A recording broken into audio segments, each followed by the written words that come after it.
kick on. There we are. Okay. So I am speaking with Katie Williams. And Ms. Williams, if I may ask, what is your title and who are you? So my official title is Clark County School Board Trustee District B. So I encompass a lot of North Las Vegas, a bunch of rural areas here in Clark County, and some urban schools as well. Okay. And how long have you been in this office? I was elected on November 3rd of 2020, and I was sworn in January 4th of 2021. Okay. So you were elected in the 2020 election? Yes. Okay. And I do have some questions to ask about that election. So what made you decide to run for office? A couple of things. I really do enjoy politics, but the biggest reason really was because my daughter at the time was 4 and, she's entering education, so she's in kindergarten this year. But I really did want to get involved in education in the school district in general because I don't feel like as a community member I have any right to complain if I'm not willing to make changes as well. Mm-hmm. And I felt that the school district was a really good position for me to directly be able to affect her education for the positive. So things like that. Okay. Any other reasons? I really love politics, so I always find it interesting. I've been in the military for almost 15 years, so I really am big on service to community. I fell in love with Nevada. I don't ever want to leave. I think it's a great city. Okay. Now going back to the election, it sounds like you've been involved in politics for some time. Would that be a correct assessment? Well, I didn't really start paying attention to politics really until about 2016. I actually owned a business with my husband. Mm-hmm. And, politics kind of affects a lot of business owners, sometimes more so in negative ways. And that's why I really started to try and pay attention to it. Mm-hmm. I actually spoke to a couple of local representatives when I lived in Illinois and really tried to pick their brains and figure out what I could do to, get involved and make things better. Mm-hmm. And they basically just said, hey, you really just have to start showing up.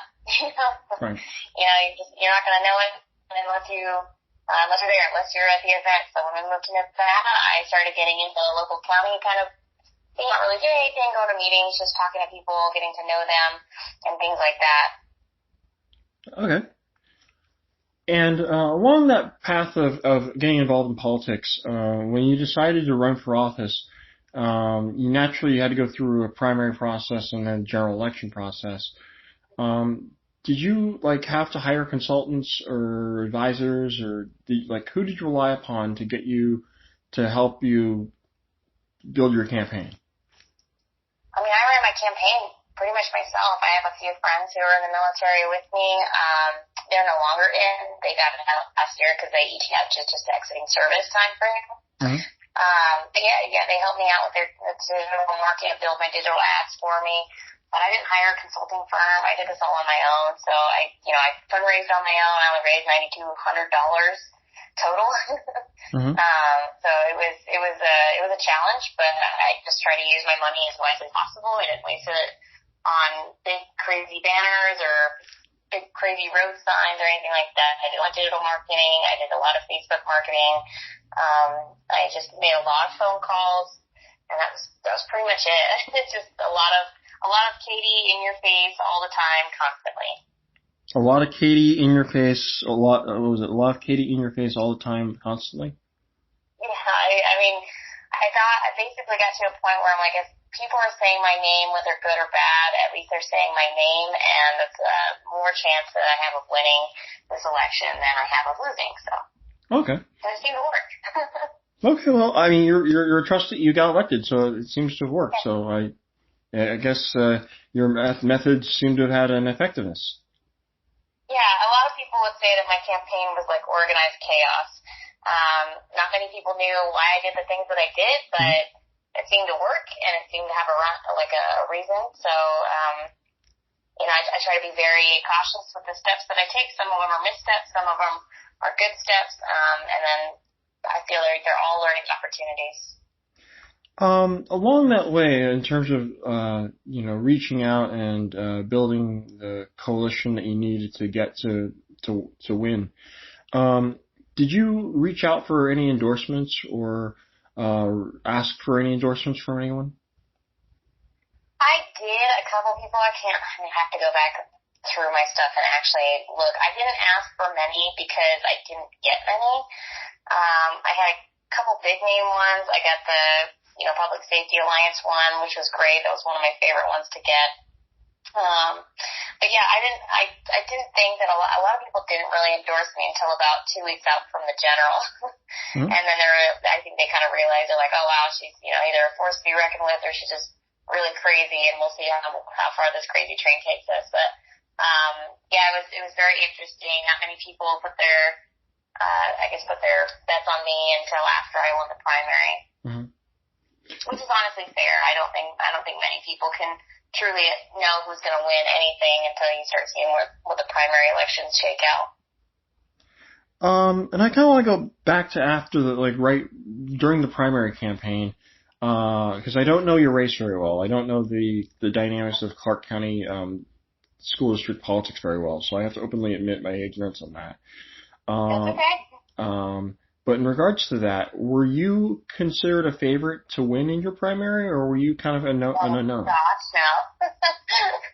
Oh, okay. No, I don't think I was a favorite to anybody openly. I said a lot of things that people didn't like, or I said a lot of things that I thought was the truth. I guess people agreed with me because I won by a very large margin. Mm-hmm. I think I was plus 8 points in the primary election. I'd have to go back and look. I can't remember exactly. Mm-hmm. But there were 8 candidates in the race, so I think the closest guy to me, he was 8 points away below me. So that was Jeff Profit. That was the man that I ran against in the general election.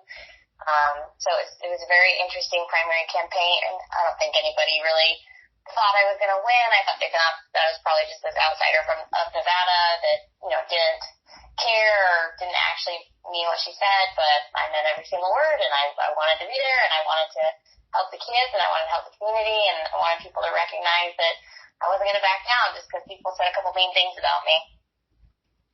And so you, as they say, you persisted, as they say.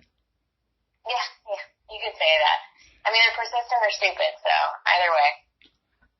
Well, again, you're elected, so whatever you did worked. So I can't knock you there. So going back to the endorsement thing, you said you didn't actively go out and try to lobby public figures, public officials, members of the community, or anything like that for endorsement.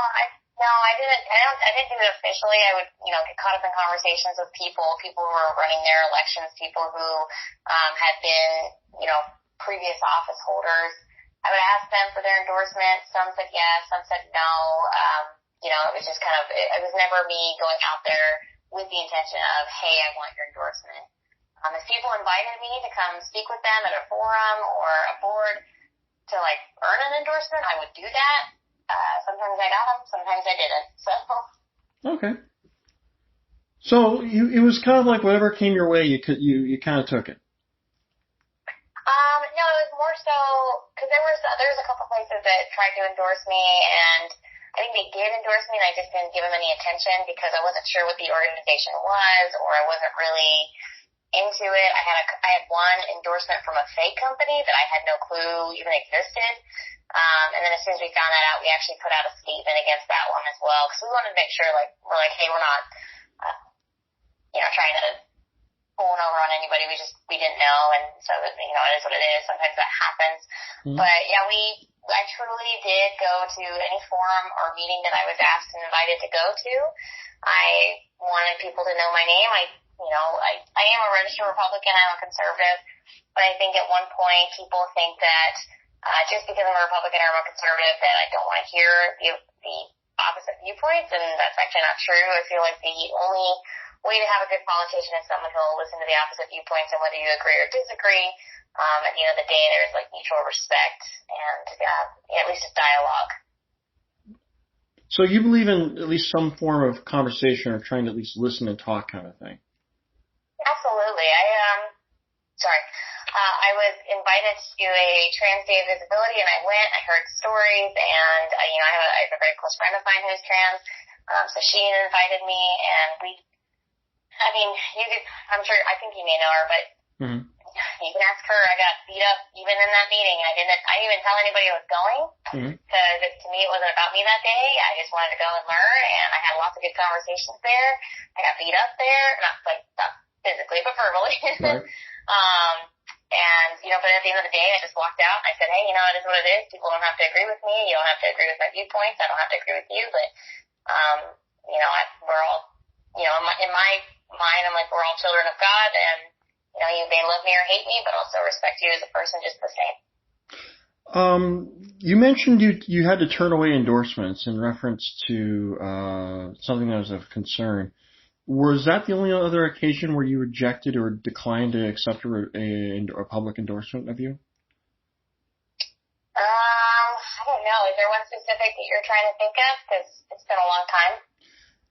Actually, there is offhand, actually, and this is in reference to an individual by the name of Mr. Matt Anthony Yankley, who stated that he endorsed you during the primary at some point.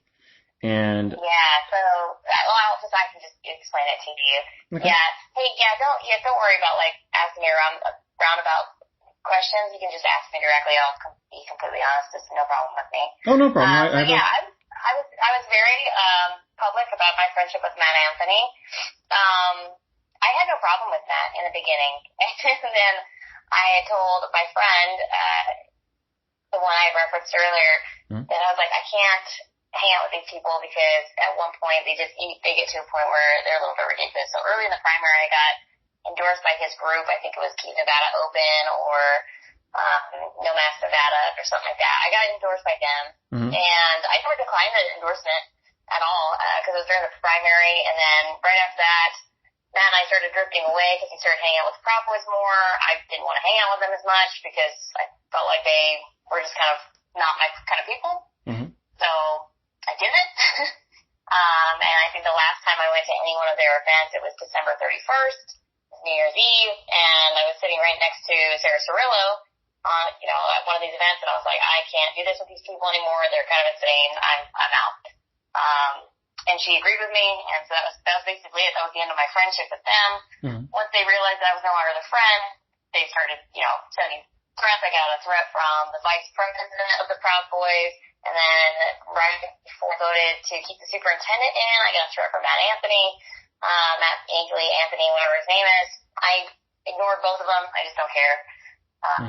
People threaten me every single day, so that's nothing new, I guess. Follow up on that, and I'm just going to go kind of take a tangent on this line. So they sent you 2 individual threats to you. Yeah, so I think the first one was from, I think his name's Tony or Anthony or something. He was the vice president of the Proud Boys, which I had disavowed them very openly on January 6th after that whole thing, and they were just wanting support, and I'm like, absolutely not, because I don't agree with anything you guys do. It's crazy and it's insane. So I spoke to Politico, and I'd done the same thing with them. I disavowed them publicly and through Politico, but so I think the first one, I think it was end of March. The vice president had texted me and said, you're a fake, you're a rhino, you're blah, blah, blah, like, you're such a liar, like, you're disingenuous, things like this, like, basically just calling me a liar. And I was like, okay, sorry you feel that way. He's like, that's okay. He's like, we're going to run somebody better against you in 2024. And I was like, you want to run a Proud Boy against me? Go for it. Like, I don't care.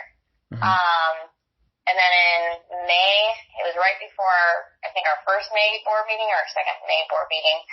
But I got a text from Matt Anthony. He had texted me saying, like, make the right vote. And it was like 1 o'clock in the morning, so he had to have been drunk or drinking or whatever. I don't know.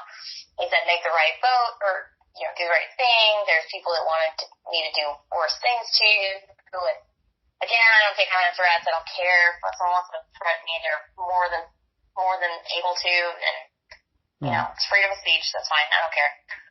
Okay.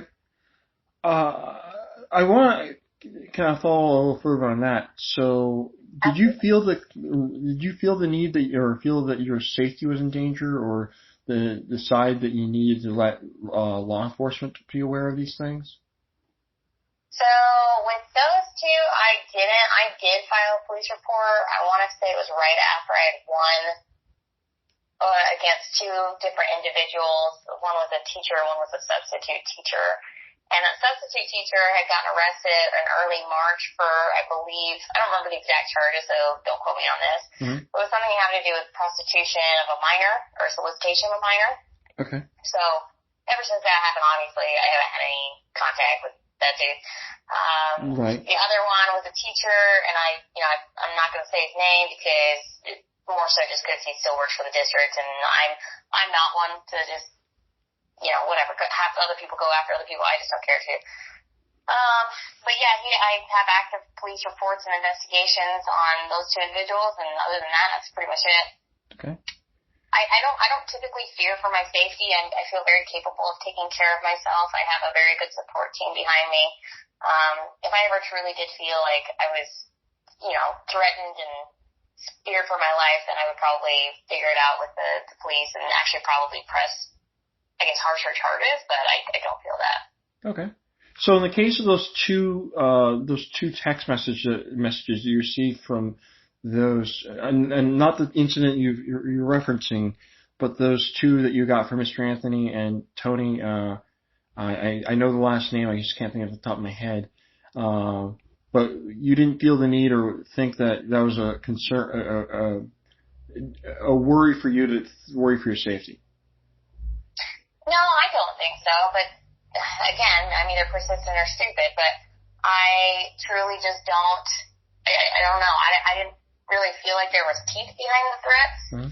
I actually spoke to Rory Appleton from the Review Journal about this, and he asked me the same question. He's like, "You think they were serious? You think you'd actually do anything?" And I was like, "No, I don't, because, I got to know them a little bit, and in my short time with them, they, I don't know, low intellect, high alcohol content, like that's kind of how I viewed them." Mm-hmm. Most people who make really loud threats don't typically do much. Mm-hmm. There's some correlation to that, yeah. I mean, I can see where you're coming from with that. So you saw it as you dismissed it as more or less drunken, idiotic behavior from your standpoint. Right. I mean, not to characterize it, but that's just one assessment of that. Yeah, I mean, it was just kind of like, hey, do the right thing, or there's other things that we could have done to you. I'm like, okay, well then do them. I don't care.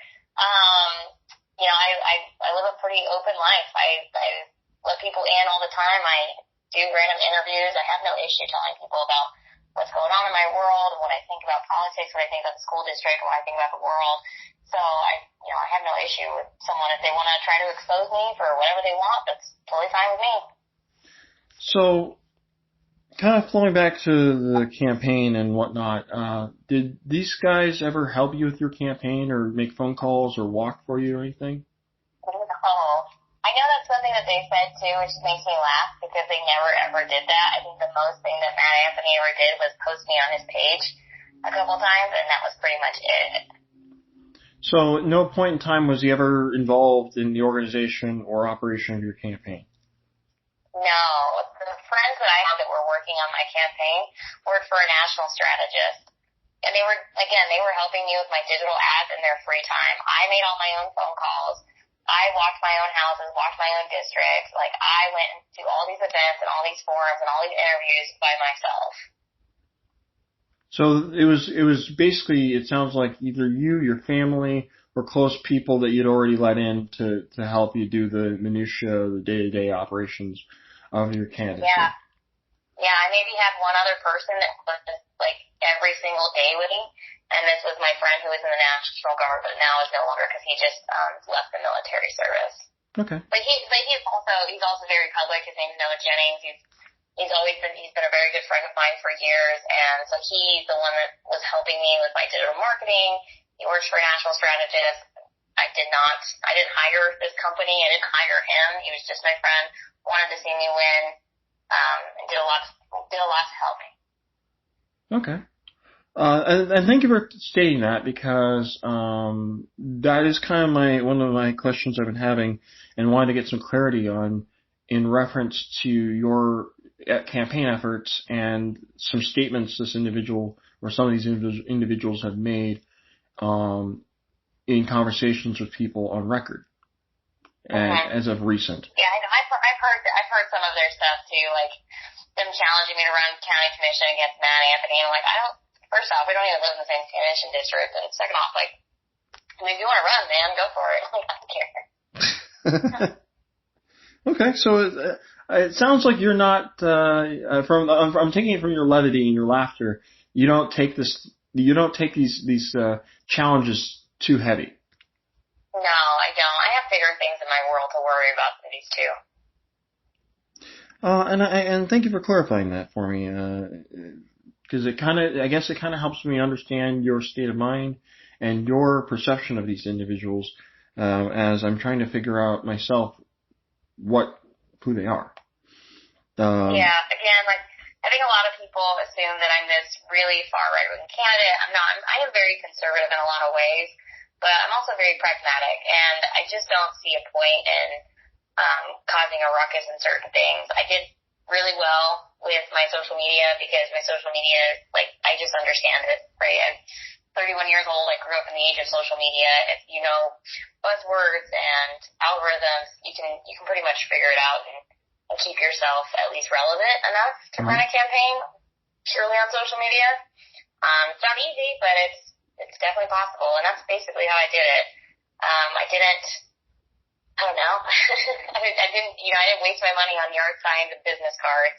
I think I only bought like 2,000 business cards total, and once they were gone, they were gone. I didn't hand them out anymore. Okay. That actually was a question I was going to ask you, and you kind of helped me answer it, but I'll go ahead and ask it. What was your outreach and advertising efforts like? I mean, if you're privy to say, how much resource and how much treasure did you spend on that? So again, I raised about $9,200, and I can't tell you exact numbers because I just don't have them off the top of my head. Mm-hmm. But I raised a total of $9,200 from start to finish, and I spent about $7,000 total. Mm-hmm. So it really, I used, I think I bought 1,000 flyers, like maybe 4x6 cards. I would call them flyers. I bought about 500 t-shirts. Went and spoke at a whole bunch of events. People would help me fundraise. I bought business cards, and then I bought a ton of digital ads. Okay.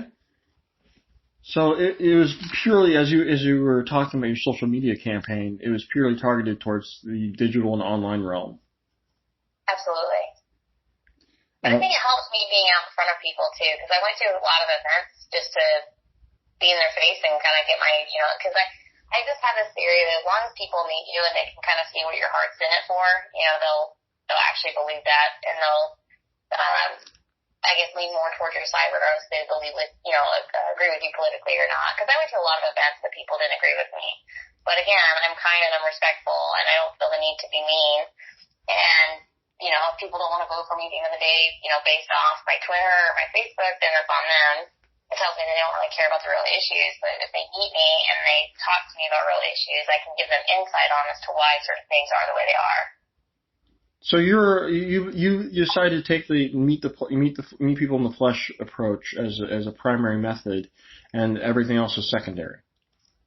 Yeah, absolutely. I think I can't remember a day where I wasn't out at a single event. I was still working at the time, so I would go to work in the morning, and I would go home at night. I would shower, and I would go to a dinner, or I would go to a lunch or a meeting or an event or something. I would go anywhere just to meet anybody. And I didn't go to just, I think a lot of people are confused, because I didn't go to just GOP, Republican, conservative events. I went everywhere. If they invited me, I went. So you saw your campaign, so you saw everybody as a willing and open voter, as opposed to trying to limit your view of one segment of the electorate. Absolutely. I didn't need to win over Republicans. I already had them. Okay. That helps me a lot to understand your worldview in terms of what the universe looks like to you and politically, because I guess again, I'm still trying to understand your background, understand you. I didn't want to segment you to just one or pigeonhole you to one political viewpoint. Yeah, I think it's really easy to do that, though, right? Because I'm a registered Republican, so everyone can kind of assume certain things about me. I am very pro-life. I've never denied that. I am very fiscally conservative. I don't like spending money on things that doesn't make sense, that aren't effective. There's lots of things that you could probably assume about me just by my political party, but at the end of the day, I still view people as people because they are. And whether they're a Democratic Socialist or not, it doesn't matter. I think that we can all agree on that, one thing. I don't feel like it's hard to find something to agree on with somebody. I really love chocolate ice cream, and I know many people who disagree with me politically but love chocolate ice cream as well. So. Well, I used to ask that question of interviews at times. What's your favorite ice cream? And so you've helped answer that question for me. So thank you. Yeah, so it's a very simplified view of it, but I think I never go into a conversation with someone trying to change their mind. I also go into a conversation with them trying to understand their point of view. And even at the end of the day, if I don't agree with their point of view, that's okay. I don't have to change their mind, and I'm not going to change their mind, not by trying to stuff their throat with my ideology and what I believe and what I think should be and shouldn't be. That's not how you change minds. That's not how you, advance in progress or anything like that. I went to an event one time, and I heard a woman speak, and I said, I really, really didn't agree with half the things she said, but the one thing I did agree with her is that she said progress doesn't have to be fast. And I think that if we can reach across the aisle, regardless of which side you're on, and have a good dialogue, we can still split as friends at the end of the day. To me, that's progress. So you've taken you are taking it sounds like a pragmatic view of what to do in since you've been elected. It sounds like. Yeah, well, I've always really been pragmatic in a lot of things because I have friends on so many different sides of the spectrum. The reason why they're my friends is because I respect their point of views and they respect mine. I'm not friends with people who don't respect my point of view, but that doesn't mean that I can't respect them in a public setting. So you do try to build bridges where you can. It sounds like. I do. There are some people that I'm sure that I've burned those bridges early with, and that's okay with me. I've always had this concept that if you're not paying my bills, then you don't really get to have an opinion on my life. Okay. Right? Like, you can have an opinion, but it's not going to change the way I act. So okay. I mean that's a very respectful view, I think.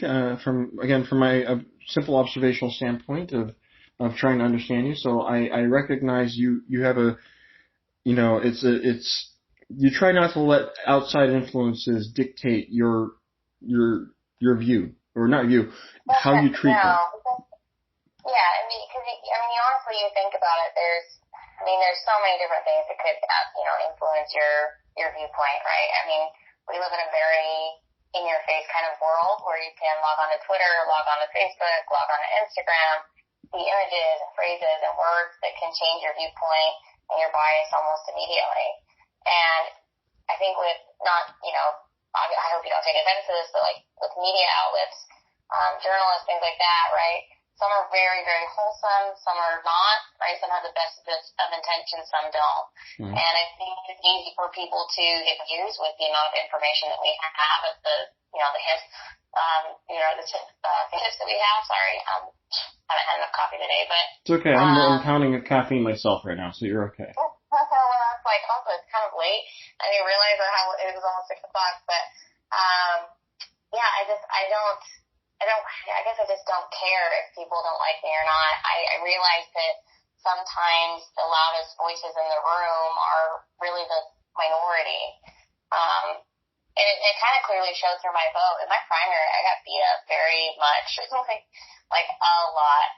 Every single day I was getting threats, phone calls, things like that, telling me to drop out, telling me I'm a terrible person. I've had people call CPS on me, try to get my daughter taken away. I've had people try to get me fired, get kicked out of the military. People have tried anything and everything to kind of come at me, and that's like, after my primary win, I was like, okay, well, I'm doing the right thing then, right? Whatever I'm doing, it's working, I'm on track. People believe in what I'm saying, I believe in what I'm saying, so it's like, keep moving on the train. And, and then when I won my general, and I won it by, I think it was like 30, I think he was at 39, I was 61, or 60 and some change, and was 39 and some change, percent. And 60.1%. Yeah, so I was like, so it's clear that I was doing the right thing. So people believed that, and that was good because I believed it. And so I was proud to run on a message that I actually believed. There should be accountability in the school districts. There should be accountability in our local governments. I think that people should get involved in little offices more so, because I understand it's fun and it's sexy to get involved in the national races, like, congressional, Senate, right, and presidential, but I think people forget that that's where a lot of government, federal policy is made, but what affects voters the most is the state and local governments. And I wish more people would pay attention to it. I wish they'd get involved more. That leads me to a very good question, because I think it's kind of fair to say that it sounds like you're taking a mature and, a mature adult view of how to deal with people in as a public official. And what has life been like since you've been elected as a trustee? Like, how have things changed for you? Are things different for you now, or are they still the same? I mean, it is for sure. Everything's different, because campaigning is not the same as governing. And anyone that thinks that really should run a campaign and then win. I think that's one of the biggest mistakes that a lot of voters think. And I did myself too, right? You don't really know what you don't know. Mm-hmm. But as soon as you get into office, you can say anything you want on your campaign because you're not quite viewing it from the right point of view. And then as soon as you win your campaign and you're sitting in that governing seat, you realize you're like, oh, okay, I understand now why this is like this. Right now, I understand why this is like this. Mm-hmm. And really, it's not so much that it's corrupt or crooked or anything like that, but maybe just the messaging and the education of it all is not getting out to the public. And so that's something I've tried to do very much with my free time and my spare time. I truly do try to educate. So I talk to parents, I talk to teachers, I talk to administrators all the time. I go to schools, I visit events still. I still go to campaigning events, not for my campaign, but for other people, more so that they can just understand that it's not as bad as what, Facebook makes it look like or Twitter makes it look like, and that the people that they're listening to on Facebook or Twitter may just be a very small portion of it. And so that's truly what I try to do is, while I'm governing, I'm also trying to teach. So it sounds like you're actively trying to adapt to your circumstances.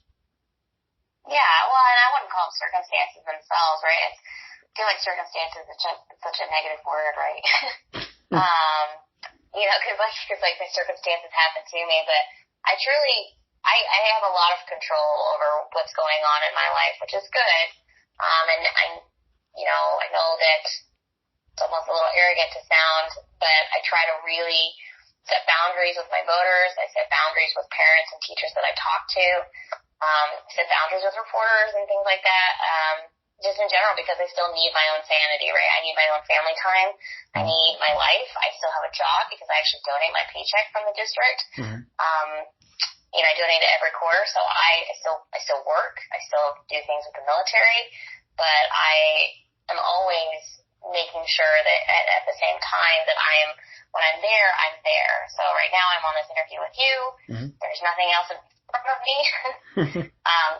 As soon as I log off with you and I go back to my email, there'll be nothing else in front of me because I'm catching up on email. As soon as I'm done with that, I'm going to go make dinner for my daughter.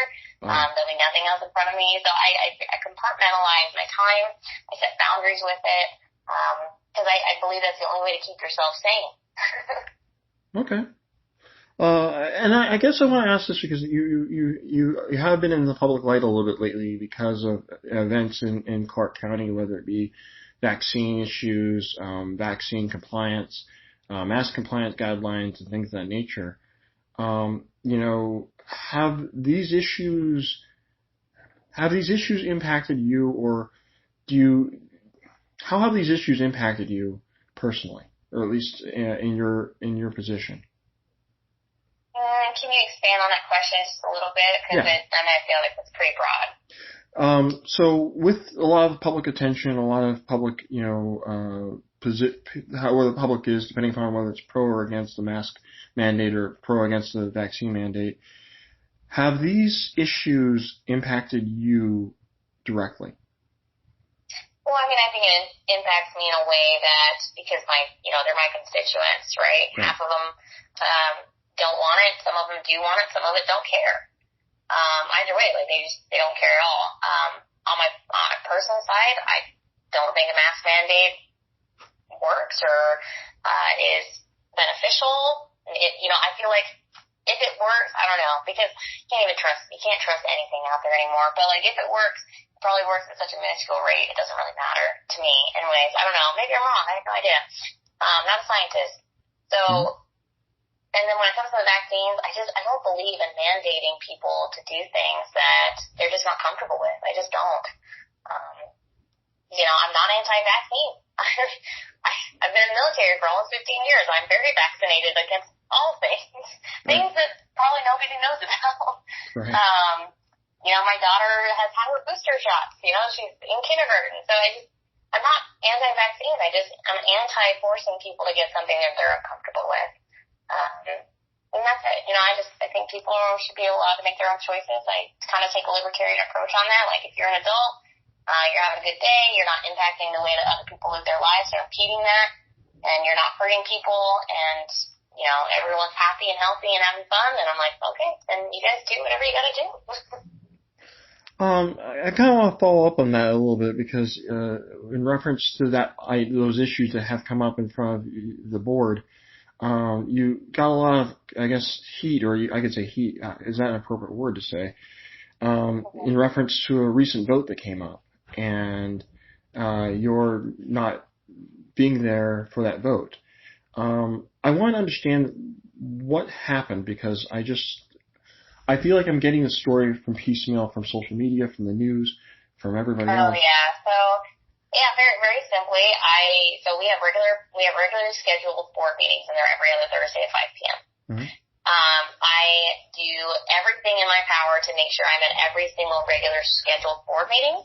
Mm-hmm. I schedule my time away in between that time frame. When plans are made, I cannot change them. Some of them I can, some of them I can't. And so as soon as I've had these plans made for months, these events that I have to go to, and as soon as they said, hey, we're going to have this special meeting, it's going to be this day, I said, hey guys, remember I'm gone? And they said, okay, don't worry about it, they're still going to have a special meeting. And I'm like, okay then. So at that point, my only goal was to, get the word out and allow the public to really truly see what was going on, because my fear was that they would have that meeting and that nobody in the public would see it. Mm-hmm. Even though it's recorded by law, they have to, it's live streamed and all that stuff, but I was afraid that this was kind of just going to happen and no one was going to be aware of it. Tried to call in, couldn't get signal, and then the president of the board didn't want to tell everybody that my phone had dropped off, so that was basically it. Yeah, I was actually surprised how much heat I got too, and I was like, all right, well, whatever, it is what it is.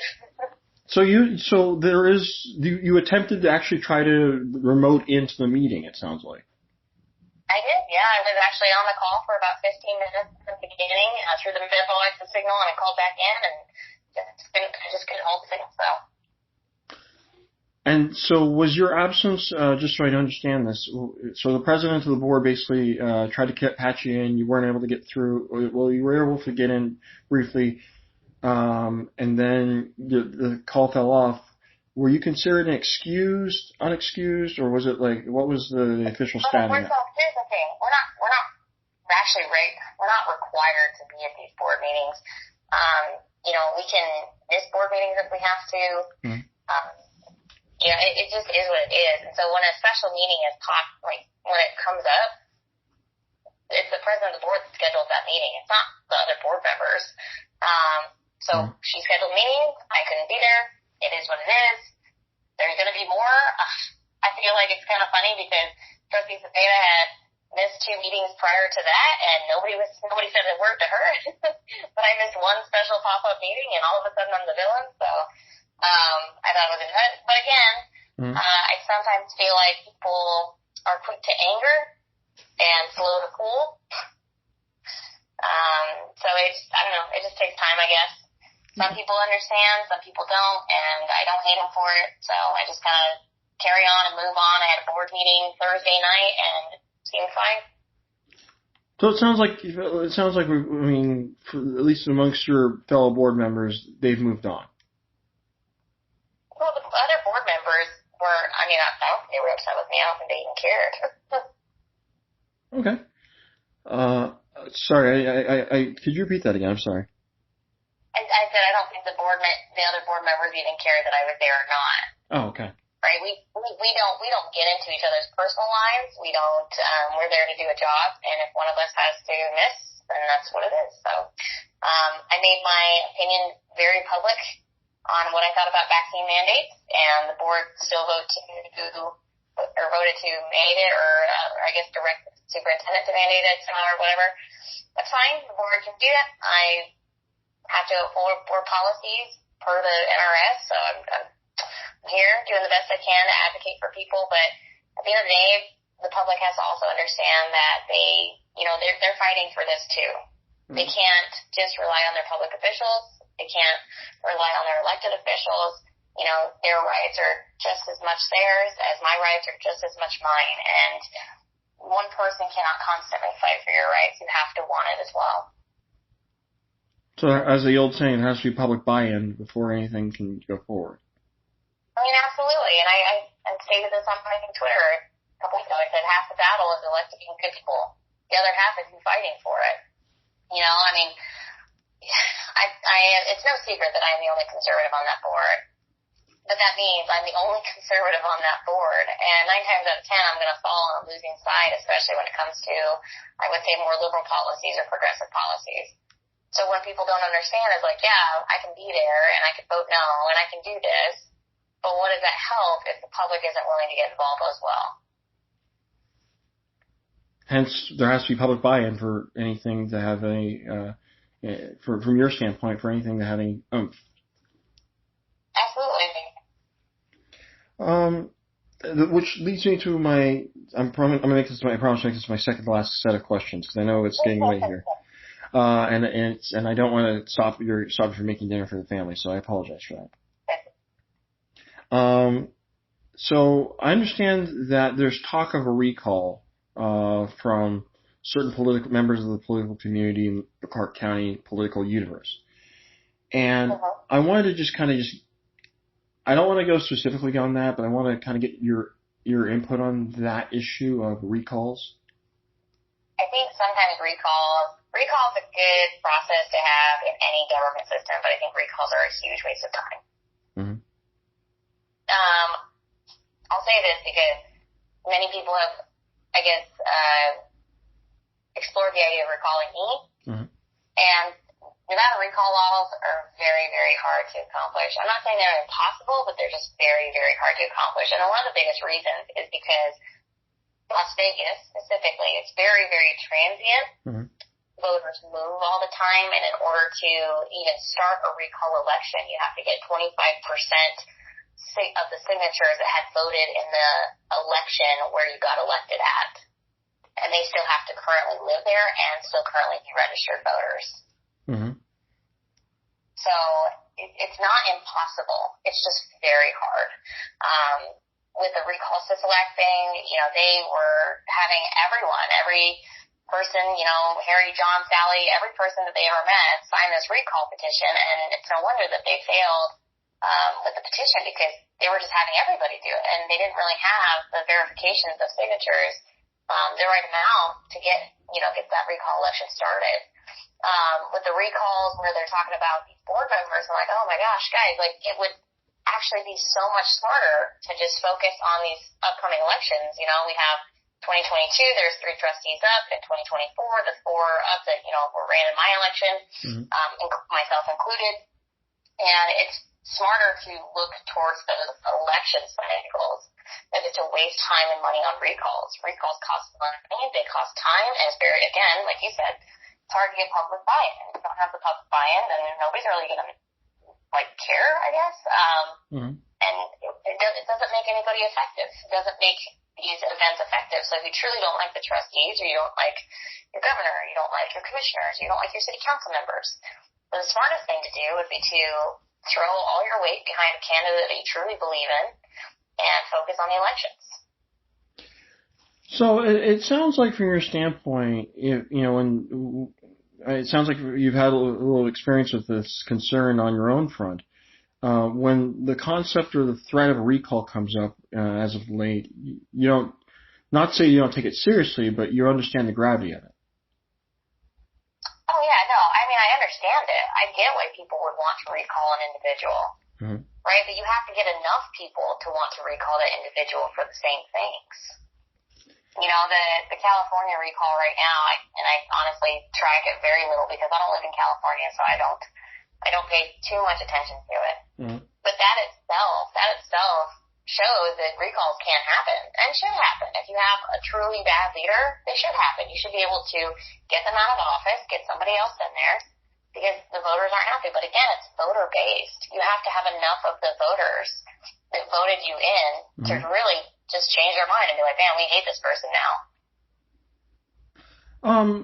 So it sounds like if let's just say hypothetical, not so hypothetical, but like in direct fashion here, if you had a bunch of voters coming up to you, threatening you to, not threatening literally, but suggesting that they're going to recall you directly, again, how would you take it this time? They're more than willing to try. I mean, I have no issue with it. Again, it's voter-based. I'm not going to fault people if they try to recall me. Right? They're absolutely well within their rights to do so. I still truly believe in the greatness of this country. Our government isn't perfect. Our country's not perfect. Our system is not perfect. There's lots of different things that could be done better or I guess more effectively. But if there's enough of the voters that don't want me in the office, then they are more than willing to spend the money and go through the petitions and walk door to door and try to get the signature verification and go for it. I mean, you should absolutely do whatever you believe in. I don't find that I guess a hard concept to understand. A lot of people should do that if that's what they truly believe in. I tell people all the time, a lot of people got mad at me when I would support the sports vote when I think Trustee Ford had brought it to the board. I said no, because where in the world do we care more about athletics than we do academics? We in a district of 300,000 students, maybe 50,000 play in extracurricular activities. Why are we only caring about these 50,000 when we should care about all 300,000 and get these schools open first and then open sports? I understood why people wanted the sports open, but they said a phrase to me that says, we'll take any win we can get. And to me, that is not the right answer. I want an overall win. I want everyone to win when it comes to our kids. I want our kids to win. And so, a lot of these parents that got upset with me were my voters. And I just explained it to them. Some after that did not support me, and that's okay. But I had a reason, and that was the reason, and I explained that to them. If they still can't get on board with that because it's not their kid or, that they, because their kids play sports and they don't care about other kids, that's fine. But I was elected to care about all kids and to be a voice for all of them, not just 50,000 of them that play sports. I think there's a perfect segue to this question in that case, because I want to understand where you think, or where you feel like you stand with your voters. How do you think you stand with your voters right now, or how do you think you stand with the electorate right now? I don't know. I think some of them still love me. I think some of them have questioned me and don't. I think some of them don't like me at all. It just really depends. I think I've won some hearts. I think I've lost some hearts. And I actually said that in one of my statements on Facebook, I believe. I said, listen, agree with me or not, support me or not, I'm still going to do what I was elected to do. So, okay. I mean, that sounds like you, again, kind of going earlier, you sound like you're comfortable with what you're doing, and it sounds like you've accepted, you can control what you can't control. And honestly, that's what it is. There's some things I can control, there's some things I can't, and the best I can do is try to educate the voters when they maybe miss something, right? Because it's possible. Sometimes people get sucked into these echo chambers and these wind tunnels of information, and they just kind of get lost in the bigger picture. It's really easy to do so. It's happened to me myself. But like, if you don't stop and just kind of maybe understand or try to understand why I do the things I do, well, then I can't really control that. I can only tell you in so many ways, this is why I did it. If at the end of the day you still don't agree with it, well, then that's okay. I still don't hate you for not agreeing with me or not supporting me. Mm-hmm. You're welcome to do whatever you like. And I just wish people understood that. I really wish that people kind of thought a little bit more critically about it instead of just getting angry. People are very quick to anger.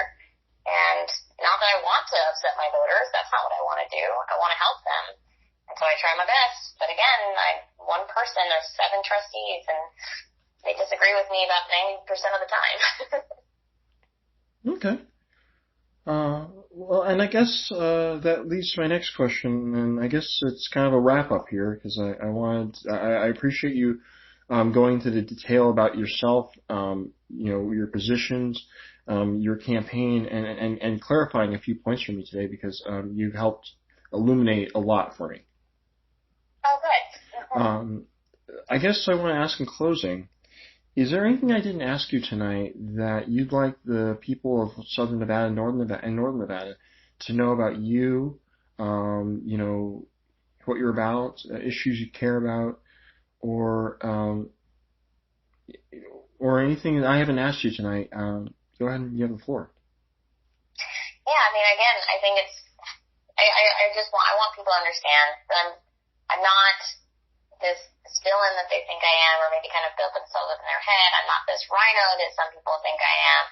I'm just pragmatic. I just look at things as logically as possible, and I try to figure out the best policies that suck the least for our kids, right? It's not about picking a better policy. It's about which one's going to affect them least negatively, right? And it's very hard to do when you're in a district of 305,000 students, right? Because they all have different needs, because some of them are rural, some of them are IEPs, some of them are urban, some of them are suburban districts. It's just very hard to get a policy that would affect them all positively. So at the end of the day, you just try to pick the one that hurts them the least. And you want to be an advocate for kids. That's the biggest thing, right? There's some confusion as to what trustees do. They say you have to fight for teachers, you have to fight for staff. That's not my job. That's not why I was elected. I was elected to speak for parents. I was elected to speak for students. I was elected to be their advocates. Teachers have the unions. The support staff have the unions. If they don't like their unions, then kick out their board members of their unions and elect new ones. I'm here for parents. I'm here for kids. And that means that they may not always agree with me, but part of trusting your elected officials, I'm not saying not question it. You should absolutely question if you don't understand it, right? If you don't understand my vote, or you don't understand why something happened, absolutely question me. But part of being an elected official is that you guys entrusted me to do a job. So trust that I'm doing that job. And if not, let's have a conversation about it. I do sincerely appreciate our conversation tonight about you and helping me clarify a few things about you. I feel like I've gotten to know you a little bit better now, and I appreciate that. Oh, good. Okay, thank you. You're very welcome. So I'm going to go ahead with that. I'm going to go and conclude the audio portion, or at least this conversation on record, if you don't mind. Yep. So thus concludes my interview with Clark County School District Trustee Katie Williams, District B. And I'm going to shut off audio on all in just a sec here. So shutting off audio. And